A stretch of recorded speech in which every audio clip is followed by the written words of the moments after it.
28শে December 1937, 9ই October 2024। অনেকের কাছেই তিনি ভারতীয় সংহতি, উৎকর্ষ ও সেবার সুদৃঢ় অঙ্গীকারের প্রতীক।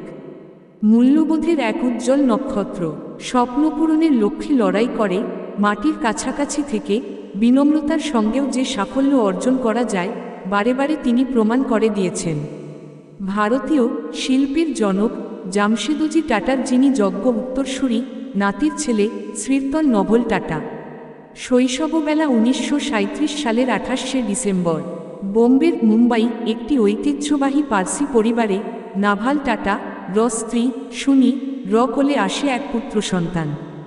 নিজের পালক পিতা রতনজি টাটা র নামানুসারে বাবা নাভাল টাটা তার প্রথম সন্তানের নাম রাখলেন রতন টাটা। রতনের বয়স যখন মাত্র 10 বছর, বাবা নাভাল ও মা সুনি টাটার বিচ্ছেদ হয়ে যায়।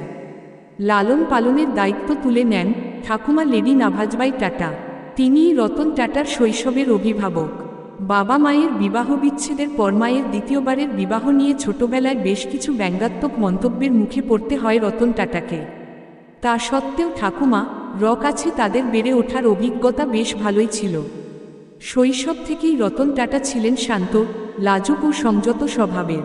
পড়াশোনার পাশাপাশি প্রকৃতি, পশু পাখি এবং ছবি আঁকাতেই আগ্রহী ছিল বেশি। স্নেহময়ীর প্রভাব।